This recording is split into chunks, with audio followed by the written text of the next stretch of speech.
नमस्कार, फिनलिट इंडिया में आपका स्वागत है। मैं हूँ शिव मिश्रा।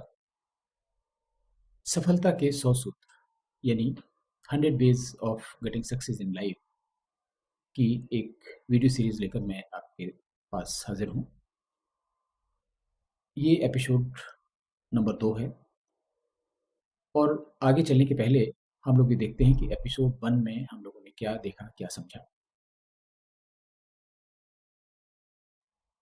एपिसोड 1 की समरी ये है, you can win provided you focus on your goal. यानी अगर आप अपने लक्ष्य पर हमेशा ध्यान रखेंगे तो आपके लिए रेस जीतना मुश्किल नहीं होगा, क्योंकि तब आप से आगे जो लोग हैं उन पर आप नज़र रख सकेंगे और उनको ओवरटेक कर जाएंगे। निश्चित रूप से आप रेस विन करेंगे। और इसमें एक वर्ड ऑफ कॉशन भी है कि हमेशा अपने आप को पॉजिटिव रखिए। कभी नकारात्मक विचार आपके अंदर नहीं आने चाहिए। और तीसरी और सबसे महत्वपूर्ण बात यह है, every person is very important to himself. यानी every person is king of his own kingdom. उसका आईक्यू लेवल कुछ भी हो, उसकी क्वालिफिकेशन कुछ भी हो, उसकी सब्जेक्ट के लिए समझ कुछ भी हो, लेकिन वह अपनी नज़रों में बुद्धिमान है और उसको सारी जानकारी होती है। इसलिए ऐसे लोगों को बहुत ही टैक्टफुली हैंडल करना होता है। और इसलिए किसी भी व्यक्ति को डिस्काउंट मत करिए, उसकी भावनाओं का सम्मान करिए, उसकी भावनाओं को ठेस मत पहुंचाइए।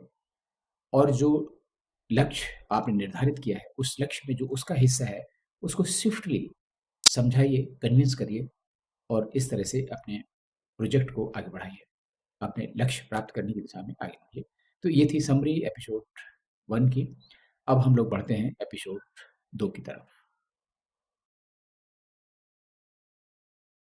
वन क्वेश्चन प्लीज हेडिंग दी हुई है, please never allow this to happen. क्या फियर डज नॉट वर्क। ये एक फैक्ट है कि आपने देखा होगा कि बहुत से ऑफिस में, बहुत से सरकारी प्राइवेट जहाँ कहीं भी हो, तो कई बार ऐसे बॉसेस आते हैं जो बिल्कुल डर डर का माहौल हो जाता है। ये इंडिया में तो बहुत सारे लोगों को लगता है कि भारत में डर का माहौल है। वो तो एक नैरेटिव है। लेकिन कई ऑफिस में आपने देखा होगा लोग कहते हैं बहुत सख्त बॉस आ गए हैं और ये हो गया है, तो बहुत सारी चीजें ऐसी आती हैं और लोग डरते हैं। शुरू शुरू में जब कोई ऐसे किसी भी संस्था में, किसी भी ऑफिस में, डिस्ट्रिक्ट लेवल में, स्टेट लेवल में, कॉर्पोरेट लेवल पर कोई ऐसे अधिकारी आते हैं तो उनके बारे में ओपिनियन ऐसी बनती है। और किसी भी व्यक्ति का, इससे पहले व्यक्ति उस जगह पहुंचता, उसका बायोडाटा पहले ट्रेवल करता है, लोगों को मालूम हो जाता है और लोग बड़ा सशंकित से हो जाते हैं। तो इसलिए आपको सलाह है कि जो फियर है, जो फियर का माहौल है, वो कभी काम नहीं करता। और कई ऑफिस में होता है कि लोग कहते हैं कि अक्सर अपने से सीनियर बॉसेस का बहाना बनाते हैं, ये नाराज हो रहे हैं, जीएम नाराज हो रहे हैं, आरएम नाराज हुए, फिर डीजीएम नाराज, जीएम नाराज हुए, फिर लाइन से सारे लोग नाराज होकर चले जाते हैं, ये उनका प्रेशर है, उनका प्रेशर है।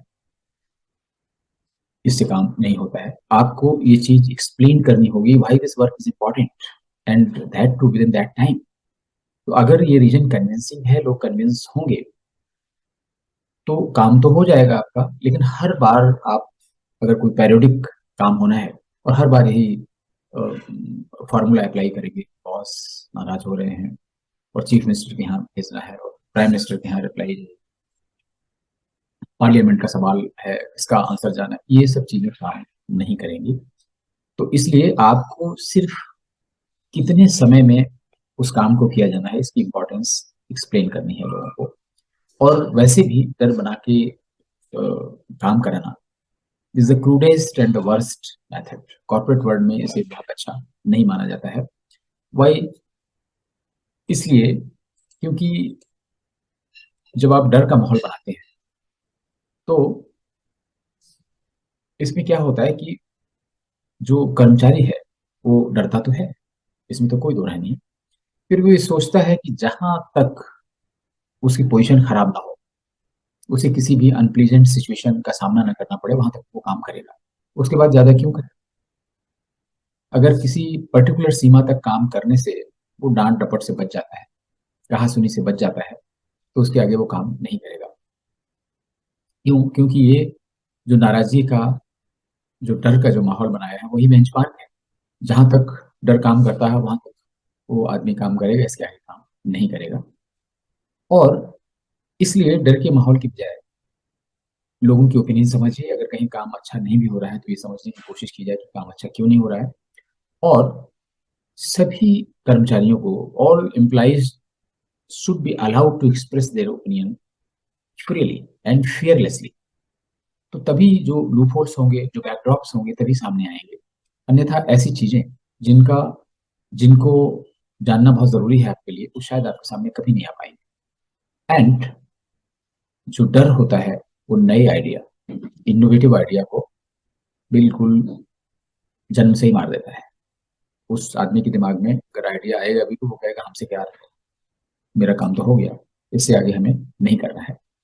सो to inculcate openness and creative ideas to happen in any organization, you need not to create an atmosphere of fear psychosis, because it will not work for longer run. Maybe for a shorter run, you can be successful, but this uh, option, this formula will be utter failure in long. So, coming on the next point, increase happiness, increase productivity. So, happiness has positive impact. जब हम खुश होते हैं तो जो भी कोई काम कर रहे होते हैं उस पर कोई प्रेशर नहीं होता है, कोई दबाव नहीं होता है। और जो हमारा पूरा ध्यान है, जो पूरी इंद्रियां हैं, वो उस काम पर फोकस होती हैं। इसलिए ये कर्मचारियों के साथ में है, चाहे वो फैक्ट्री में काम करने वाले मजदूर हों, चाहे किसी बड़े ऑफिस में काम करने वाले स्किल्ड वर्कर हों, चाहे टॉप बॉसेस हों। अगर हैप्पीनेस नहीं है आपके कार्यस्थल पर, आपके ऑफिस में, तो आप पक्का समझिए कि प्रोडक्टिविटी लोगों में नहीं आएगी।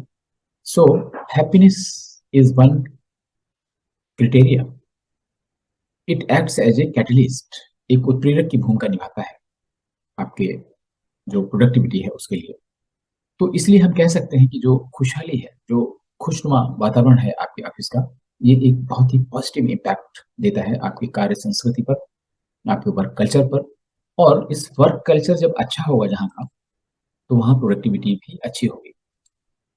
इसलिए आपका जो वर्क प्लेस है उसमें हेल्दी एटमॉस्फेयर बनाइए, जिसके लिए जरूरी है कि लोग खुश हों। कोई भी ऐसी सिचुएशन ना आए जिससे लोगों में कड़वाहट हो और खुशी ना हो, लोगों में तनाव हो। और जो लोग नए इनिशिएटिव लेना चाहते हैं, बहुत से लोग हर ऑफिस में ऐसे होते हैं नए नए आइडिया लेकर, लेकिन उनके पास ये फ्रीडम नहीं होती कि वो आइडिया कैसे दिखाएं।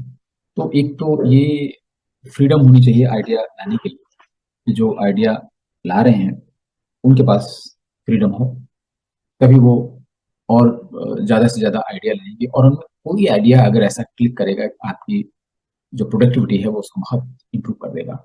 लोगों पे हो सकता है वर्कलोड कम हो जाए, लोगों का जो लेबर है वो कम हो जाए और प्रोडक्टिविटी बढ़ जाए, आपको तो यही चाहिए। सो जो न्यू इनिशिएटिव है जरूर नहीं हमेशा अच्छे रिजल्ट दें, लेकिन नॉर्मली न्यू इनिशिएटिव होते हैं वो अच्छे रिजल्ट इसलिए देते हैं क्योंकि जो पुरानी पद्धतियां हैं काम करने की, जो पुरानी स्ट्रेटजी काम करने की है, उसमें जो खामियां हैं, उसमें जो प्रॉब्लम्स हैं, उसमें जो मुश्किलें लोगों को आती हैं, उनका सोल्यूशन जरूर छिपा होता है। उनमें इम्प्रूव करके ही लोग इस तरह से नए आइडिया देंगे। और जब ऐसा करेंगे तो क्या होगा, जब आप नए इनिशिएटिव को अलाउ करेंगे और पूरा एटमॉस्फेयर हैप्पीनेस क्रिएट करेंगे, सो जो आपको क्या मिलेगा? आप तो कह सकते हैं कि अरे भाई हम तो साल भर के लिए यहाँ पे आए हैं, 2 साल बाद ट्रांसफर हो जाएंगे, हम तो कौन सा साम्राज्य खड़ा करना है। लेकिन हाँ, आपको मिलेगा, आपका साम्राज्य है। आपका साम्राज्य तो यही है जो ह्यूमन कैपिटल है, ये आपके पास रहेगी, लोग आपको याद करेंगे। बहुत से ऐसे लोग होते हैं जिनके जाने के बाद ऑफिस में लोग याद करते हैं, लोग रो पड़ते हैं उनके ट्रांसफर होने पर। So you will earn respect from your juniors, that respect will be for your self, because ये आपकी पर्सनालिटी का हिस्सा है जो आपने अपने इनिशिएटिव से किया। इसमें कोई गवर्नमेंट का गजट, गवर्नमेंट नोटिफिकेशन कोई रूल्स रेगुलेशन सर्विस बुक की जरूरत नहीं। छोटी मोटी चीजें हैं जो आप अपने आप ही इनिशिएटिव कर सकते हैं। इसके लिए किसी भी इंस्ट्रक्शन की जरूरत नहीं, किसी भी बॉस मैनेजमेंट की जरूरत नहीं, किसी भी टॉप बॉसेस से कोई सलाह लेने की जरूरत नहीं। और ऐसा नहीं है कि सिर्फ आप अपने लिए करेंगे, जो आपके साथ में काम करने वाले लोग हैं, और ऐसा अच्छा एटमोसफियर बनेगा, सो लॉयलिटी फॉर ऑर्गेनाइजेशन भी बढ़ेगी। ये सारे लोग जो होंगे वो ऑफिस के लिए लॉयलिटी भी बढ़ेगी, लॉयल रहेंगे। और एक और चीज है जो ऑफिस की कार्य संस्कृति पर आजकल प्राइवेट सेक्टर में उन चीजों को आजमाया गया है, और वो धीरे धीरे पीएसयूज में आ रही हैं, गवर्नमेंट में भी वही आ रही हैं। और जहां नहीं आ पाई हैं, वहाँ जो कर्मचारी हैं वो कहते हैं कि भाई फलानी जगह बहुत इंसेंटिव मिल रहे हैं, और ऐसा हो रहा है। अक्सर आजकल जितनी प्राइवेट कंपनी, खासतौर से IT companies, financial companies, insurance companies, even banks में कुछ ना कुछ इंसेंटिव शुरू हो गए, और ये सब अंधी दौड़ है।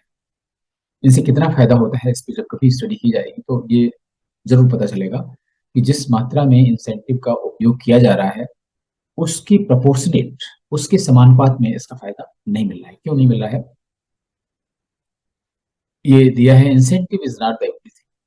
किसी भी व्यक्ति को खुश करने के लिए, किसी भी व्यक्ति से उसके अंदर की क्षमता का पूरा उपयोग करने के लिए, उसको दिल और दिमाग से काम में इन्वॉल्व करने के लिए इंसेंटिव भी सब कुछ नहीं है। हर व्यक्ति पैसे के लिए नहीं भागता है, और हर व्यक्ति के लिए पैसा ही सब कुछ नहीं होता है। ऐसे लोग हैं, आप सुनते होंगे, लोग कहते हैं अरे मेरे लिए तो पैसा ही सब कुछ नहीं है, या फलाने के लिए तो पैसा ही सब कुछ है। ये इस तरह की विचारधाराएं हो सकती हैं, लेकिन ऐसे लोग बड़ी संख्या में मानने वाले होंगे जिनके लिए पैसा ही सब कुछ नहीं है, तो फिर वहां पे ये चीज फेल हो जाएगी। सो इंसेंटिव हर जगह काम नहीं करता है, कुछ तो काम करता है, लोग खुश होते हैं टेम्परेरली, लेकिन हमेशा अच्छा काम करे ऐसा जरूरी नहीं है, और ये नहीं करता है। सो इसकी करने से लॉन्ग रन में कई समस्याएं पैदा होती हैं। क्या समस्याएं आएंगी?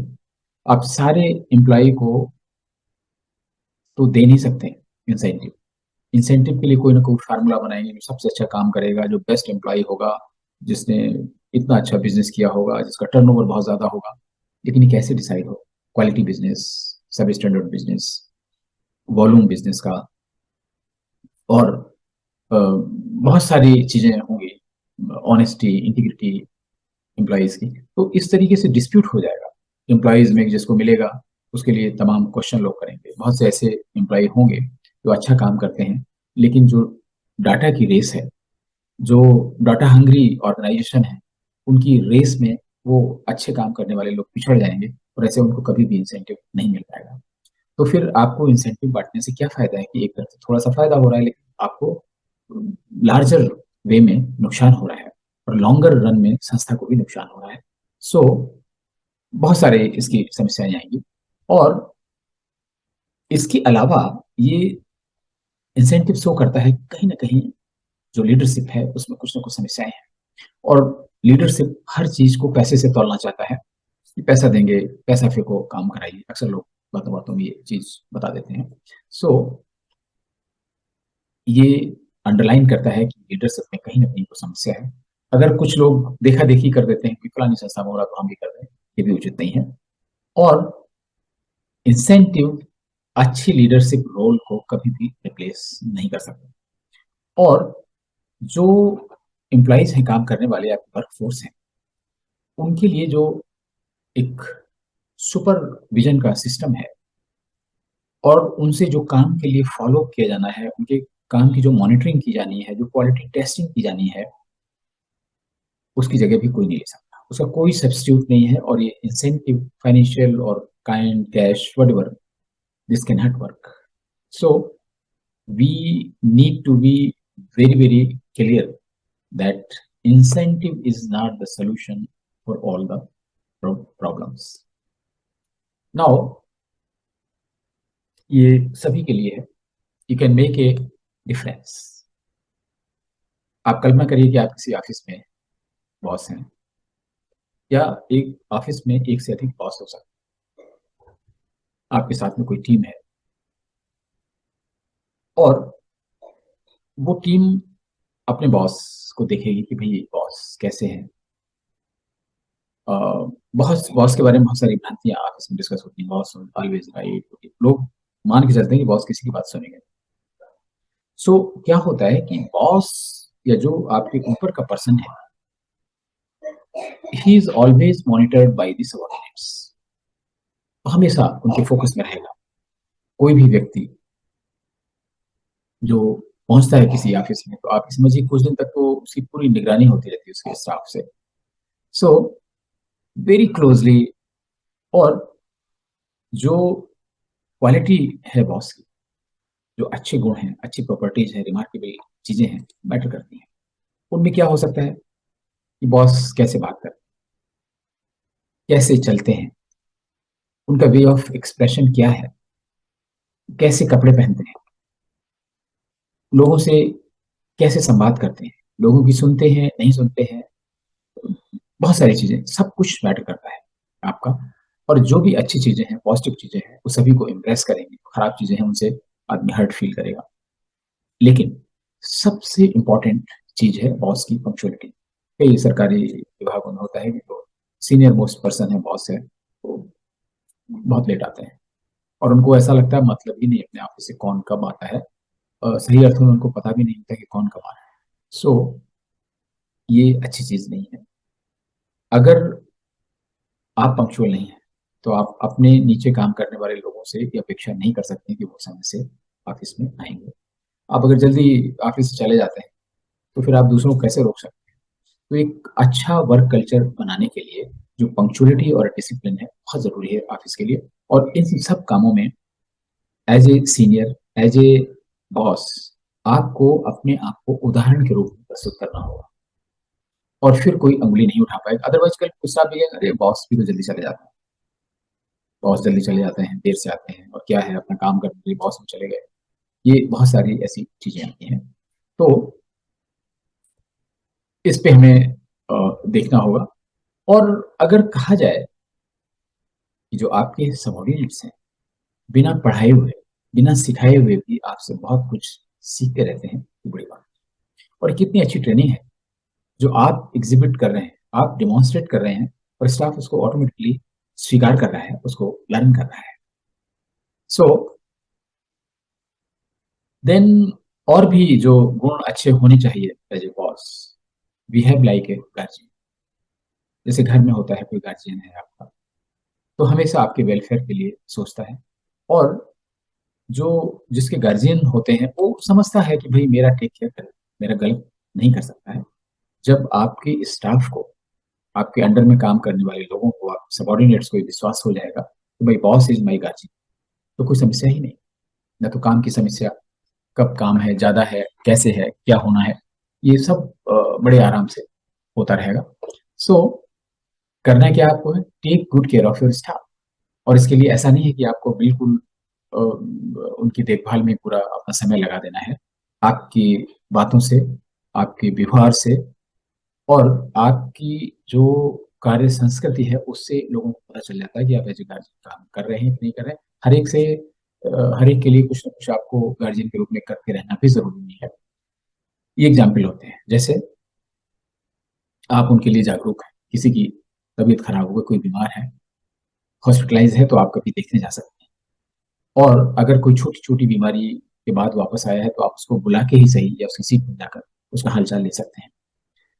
और उसको क्या चाहिए, स्टाफ को, स्टाफ की फैमिली को, उसकी हेल्थ, और सबसे बड़ी चीज है उसका कैरियर, उसका प्रमोशन, उसका ट्रांसफर, उसकी पोस्टिंग, ये सुविधाजनक हो। सो इन चीजों में अगर आप रुचि लेंगे, उनका जो सहयोग हो सकता है करेंगे, उनकी सहायता करेंगे, तो गार्जियन के रूप में आप आ जाएंगे। और एक स्वाभाविक प्रक्रिया होती है कि जो आपके साथ जो भी नौकरी कर रहे हैं, काम कर रहे हैं आपके साथ, प्राइवेट सरकारी जो भी कुछ हो, बहुत सारे सरकारी विभाग हैं, उनके आय के बहुत सारे साधन होते हैं और बहुत सारी चीजें हैं, उनको उनसे दूर अगर आप देखें, हर व्यक्ति के अंदर एक आकांक्षा होती है कि वह अपने बच्चों को वह सब कुछ दे जो उसको नहीं मिला है। अच्छे से अच्छे अवसर, अच्छी से अच्छी पढ़ाई, सब कुछ देना चाहते हैं, कपड़े लत्ते, वातावरण, और उनको अपने से ऊंची पोस्ट पर देखना चाहता है, पहुंचाना चाहता है। और इसके लिए उसे क्या चाहिए, इसके लिए जो पैसा और उसका करियर बहुत इंपॉर्टेंट है। जैसे जैसे उसका करियर इंप्रूव करेगा, सैलरी बढ़ेगी, सुविधाएं बढ़ेंगी, ये सब बहुत इंपॉर्टेंट है उसके लिए। सो आपको उसकी करियर बिल्डिंग में, करियर एक्सपेंशन में, करियर प्लान में हेल्प करते रहना है। और इसमें आपका कुछ लगता नहीं, आपका मार्गदर्शन हो सकता है कभी अच्छी रिपोर्टिंग और गाइडेंस। अगर रिटन एग्जाम है, इंटरव्यू है, कैसे क्या करेंगे, ये छोटी छोटी चीजें हैं जो मैटर करेंगी। और जब कभी किसी कर्मचारी पर कोई दिक्कत आती है, so give him a healing touch. और ये सब ऐसी इंप्रेशन छोड़ेंगे कि आप जब उस ऑफिस में नहीं भी होंगे तो लोग आपको याद करें। और और try to become wiser from wise. You are wise, no doubt about it. So everybody needs to improve himself. So from wise to wiser journey कैसे करेंगे, उसके लिए जरूरी यह है कि आप अपनी मिस्टेक्स, अपनी गलतियों से सीखें। Learn from your mistakes. हर आदमी गलती करता है, कर सकता है। कोई भी गलती प्रूफ नहीं होता है, मिस्टेक प्रूफ नहीं होता है। कोई भी सिस्टम ऐसा नहीं बना है जिसमें गलती हो जाने की संभावना ना हो। तो इसलिए गलती एक स्वाभाविक प्रक्रिया है। कम और ज्यादा होना हम देख सकते हैं, सुपरवाइज कर सकते हैं। गलती कम से कम हो, गलतियां होंगी। सो जो गलती आपसे हो रही है, संस्थागत गलती हो रही है, ग्रुप से गलती हो रही है, आपकी टीम से गलती हो रही है, उन गलतियों को हमें आइडेंटिफाई करना होगा और उनको एनालाइज करें कि क्या रीजन था इस गलती का, और आगे से ये गलती ना हो। उसकी इम्पैक्ट एनालिसिस भी करें कि इस गलती से क्या हुआ है। और जब इस तरह से आप उसकी एनालिसिस करेंगे, इम्पैक्ट एनालिसिस, और क्या कारण थे जिसकी वजह से गलती हुई, और सब लोग जिनको ये मालूम पड़ेगा कि ऐसे गलती हो गई, तो एक ऐसा वातावरण बनेगा, सभी को ऑन द जॉब ट्रेनिंग हो गई गलती रोकने के लिए। तो ये आप करें। और इसके बाद ये मिस्टेक्स रिपीट ना हो, इनके लिए कदम उठाए जाएं, लोगों को जागरूक किया जाए, और गलती क्यों हुई उसकी इम्पैक्ट एनालिसिस सबको सर्कुलेट की जाए, सारे लोगों को। चाहे आप छोटी छोटी मीटिंग में कर सकते हैं, वर्कशॉप में कर सकते हैं, सर्कुलर लेटर के रूप में कर सकते हैं, जैसे भी करना चाहें, that depends upon custom and practice of your office. लेकिन जब आप मिस्टेक से एनालिसिस और ये करें, तो आपको ये हमेशा ध्यान रखना है कि मिस्टेक चाहे आप करें या आपके अंडर में काम करने वाला कोई एम्प्लॉय, आपको मिस्टेक के पीछे पड़ना है, मिस्टेक करने वाले एम्प्लॉय के पीछे नहीं पड़ना है। ये भ्रांतियां बहुत लोगों में होती हैं कि जिसने मिस्टेक की उसके पीछे पड़ गए, जिसने गलती की, और फिर उसका एक्सप्लेनेशन कॉल करेंगे, फिर उसको चार्जशीट कर देंगे, और फिर ये कर देंगे। अगर किसी का अल्टीरियर मोटिव नहीं है, डेलिबरेट अटेम्प्ट नहीं है करने की, तो मुझे लगता है कि ये एक एनालिसिस का विषय होना चाहिए, ताकि गलतियां ना हो। और इससे क्या होगा कि आपकी अपनी जो डिसीजन मेकिंग कैपेसिटी है उसमें इम्प्रूवमेंट होगा, और एम्प्लॉयज की जो अपनी स्किल सेट है उसमें इम्प्रूव होगा, और वो गलतियां ना करें, ऐसा वातावरण बनेगा। और इससे क्या होगा इन सबसे कि आपकी संस्था की बॉटम लाइन इम्प्रूव करेगी, और एम्प्लॉयज का सेटिस्फेक्शन लेवल भी इम्प्रूव होगा। Now coming to the last of this episode, follow the mistake not the individual. जो मिस्टेक्स की बात हम लोग कर रहे थे, इसमें कैटेगोरिकली मैंने उचित समझा कि इसको अलग से किया जाए कि आप मिस्टेक्स को बहुत ध्यान से देखें, रिपीट ना हो, इसके बारे में इंश्योर करें। After all mistake is mistake, और जो मिस्टेक एक बार हो गई उसको अंडर नहीं किया जा सकता।